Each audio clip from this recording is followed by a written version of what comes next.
I'm $80,000 in debt. I'm 21.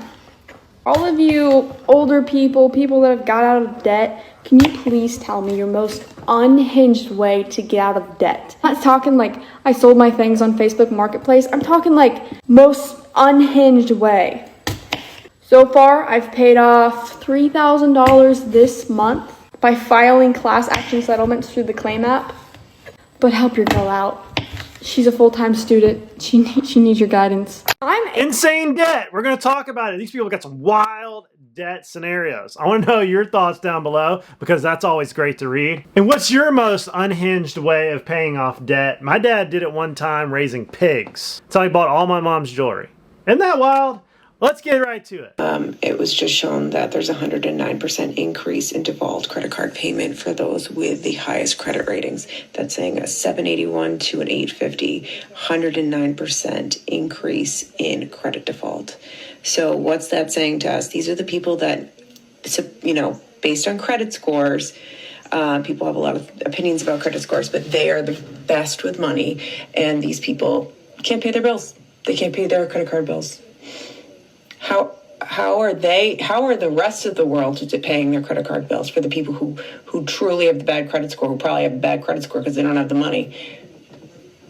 It is time that somebody says it, that somebody says to the companies, somebody says to the government, and by the way, bills are going to get worse because the Republicans have let all of the extra credits that go to the health insurance to make it more affordable, those just expired.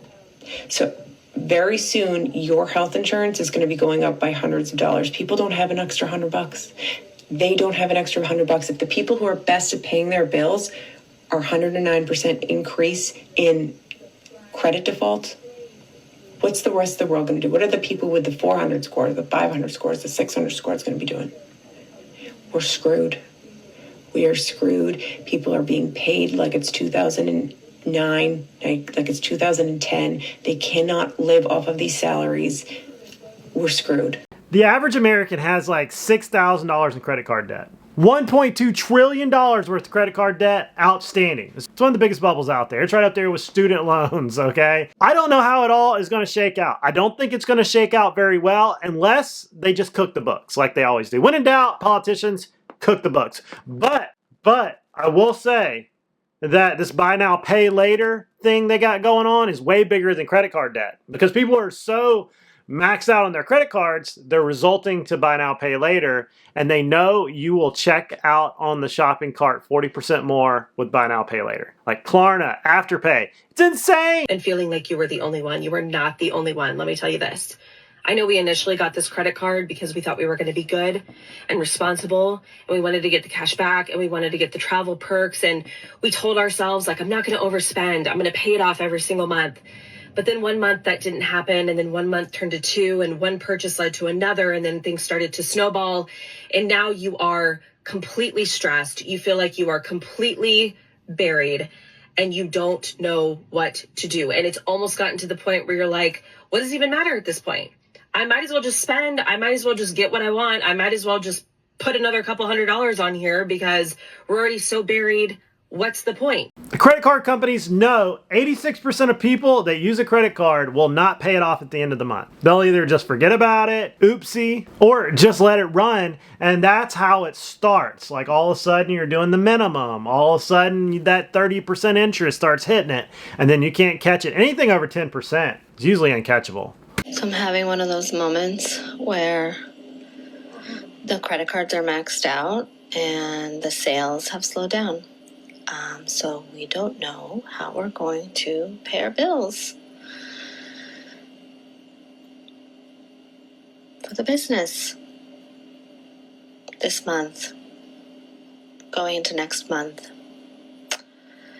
You know, I'm staying positive that something will come through and we'll get back on top. We always seem to do that, but just, in the in-between days or sometimes weeks, it's really tough to remember that. So I'm just reminding myself that it'll be okay. One of the biggest problems most people have with small businesses is they live out of them. They run something that they're living with, their living expenses. They run it through the business. It carries that debt burden with a credit card, and before you know it, sales are down and you're upside down. This happens a lot. And then you factor in not saving for taxes because you're spending, money's coming in, but oopsie, I forgot to pay it. Forgot I got to pay the IR and the S, and people run into this situation more and more nowadays. What are your thoughts? Comments down below. Business debt, credit cards. What do you think about these stories so far? I recently posted about the fact I'm 26 years old and I'm in $95,487.73 worth of debt, and I want to talk about it.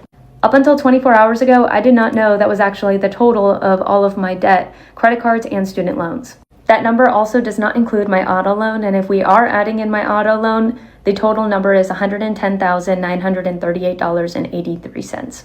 Since totaling up all of my debt, I don't think I've actually gotten one good breath of oxygen in the last 24 hours. I feel like there is an elephant sitting on my chest, and I don't think I can sit still because all I keep repeating is $95,487.73. I would not be able to sleep if I had that much debt, especially if it was student loans and a car, okay? House, that's one thing, okay? Fixed, 30 years, house, that's one thing. But things that depreciate and things that tick while I'm sleeping, student loans, credit cards, would scare me to death. All of this debt was racked up through decisions I made between the ages of 18 and 26. My first associate's degree I got from a community college and I didn't have to pay for it because of the Pell Grant, but I decided to go to a university and got my bachelor's degree, which is where I really started to rack up the debt. Then in the last 2 years, I decided to finish a nursing degree at a community college in the last 2 years, but that's where I started to rack up even more debt. What really sucks is realizing that the majority of these student loans is not from tuition. It's actually from living expenses and living way above my means. It's all those nights going to the bars, going on trips, spring break, Cozumel. I know. I saw them do it. That is one of the biggest expenses in college. And having a fancy dorm room. Now colleges are made for like fun. They have rock climbing walls at the gym. They have nice spas in the gym. It's not necessarily just go, eat, study, sleep, wake up. I used to live in the computer lab, okay? Like the cafeteria was next to the computer lab. I'd sleep in my truck. I got it done though. My debt comprises of 2 credit cards, 5 federal student loans, and 5 private Sallie Mae loans. I can handle the federal student loans, but when I tell you Sallie Mae is bending me over and not in a way I like, it's actually insane. Sallie Mae is genuinely evil and they prey on young students. And the reason why they take advantage of young students is because they know if you're reaching out to a private loan like that, you genuinely need it. Out of the 5 Sallie Mae loans I have, one of the interest rates that is the highest is 16.28%. Where were her parents? Who would let their kid take out these type of loans? Don't go to college. Go in the military. Go into public service. Many of these places will pay for your college. A lot of hospitals you can work at will pay for you to go to school. There are ways. Taco Bell even has an incentive for their employees to go to college. Don't go and rack up all this high interest debt. You will never catch it unless you're going to be I would say a doctor, but they got insane student loans too. And every one of my buddies that's a doctor regret their student loan. It's a system that is fixed for you to fail. And they bound it with your labor, and it's not even bankruptable. Don't take on all this high interest, non-bankruptable debt. It is a bad way. Go get an electrician's license or something other than these low-paying, high-debt college degrees. The lowest interest rate I have with Sallie Mae is 9.88%. Now, my federal student loans are between 4 and 6%, which I think is manageable. Although I had parents who would tell me what I should or shouldn't do, I never had anybody really sit me down and fully teach me financial literacy. I never had anybody sit me down and really explain to me the scope of what I was doing and what it would look like in the future when I had to pay for it. In the moment, all of the student loans just felt like fake money because they just kept coming and I just kept spending. I don't regret any of the experiences I've had between the ages of 18 and 26 or any of the things that I've done, but I do wish that I managed my finances way better than this. I think what's even more sad is a lot of these students... You know, I wanted to be a trial attorney more than anything. I wanted to be a lawyer. As you can tell, I like to talk. But it was going to cost so much, and I didn't have anybody direct me. I think it was going to be like $120,000 for like 3 years. That was not room and board. And then what? Like, I didn't have a practice to go to. I knew nothing about the legal world. I wanted to go into the JAG Corps in the Army, but that was gone by the time I got to the Army. The way that the program they had. But it was just like, how do you pay for these things? Unless you have a family that's in that world, like, it's extremely expensive to go and get a top tier MBA or to get a law degree. And the moat to entrance is there's a lot of it. I knew I could do it. It's just paying for it. I want to hit on something today that a lot of you guys might not be aware of. A lot of you might be. But a lot of us compare each other or compare ourselves to other people on social media. So people with cars, houses, all these material possessions, looks like they got tons of money, they're rich, they got all this going for them, whatever, when it comes to finances. And if I could really be real today with you guys, those people who you think are rich are really not rich at all. And how do I know this? Well, me and my husband own a business.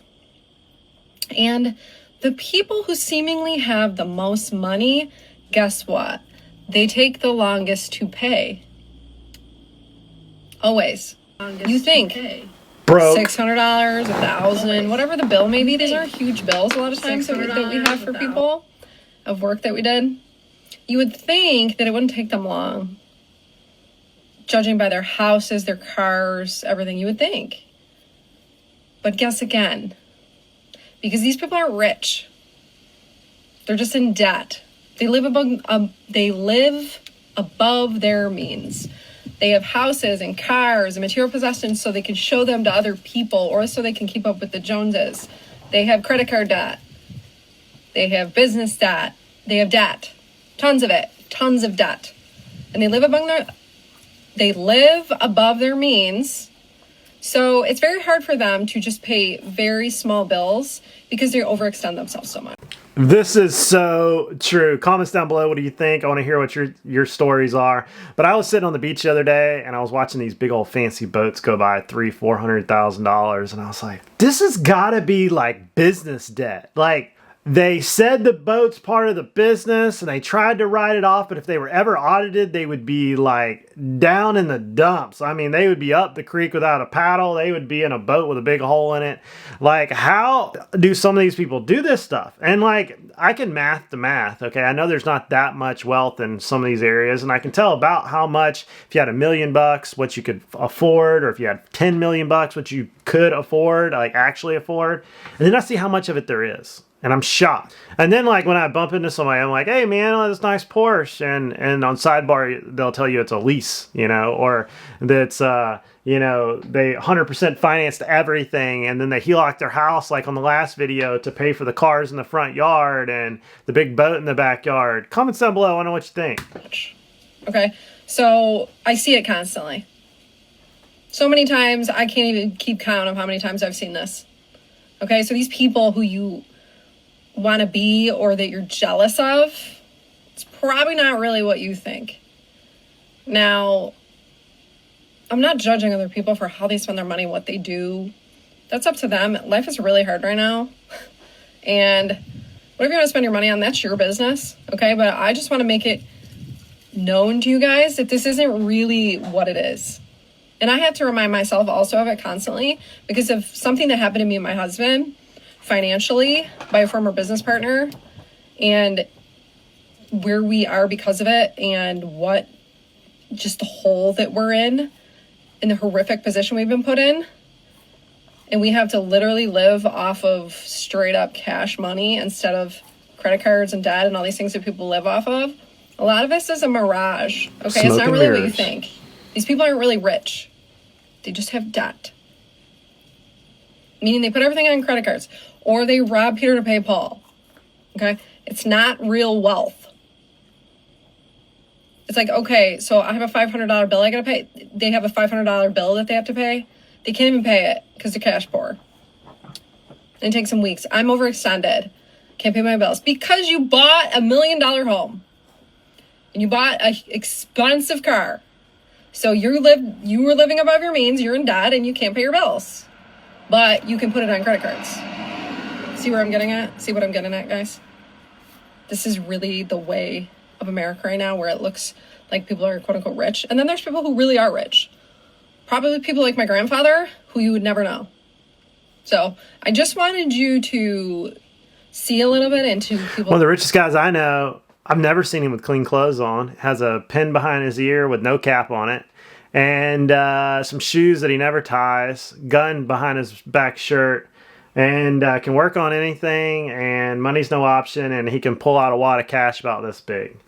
And then I see some people that are walking around in a $5,000 suit and a Cadillac. And they're the first one to beg for that $200 commission check. Okay, it's wild. I don't know, like I see it every day, all day, and it's amazing the professions in which those are in. When they'll call you for, you know, a small check, you know, or a, you know, $14 or something. It's like, comments down below. I want to know what you think about this. These are interesting subjects, and I see we're doing this more and more now. People are in a hurt. The stock market's up, but the cost of living is up a lot too, and people are caught with their pants down, and I think we're going to see this more as they got to pay their student loans now, and they got that high interest home loan now they got to pay. It's just set up for some very interesting popcorn eating in the future. But that's all I got, everybody. Comments down below. I'll see you guys on the next one.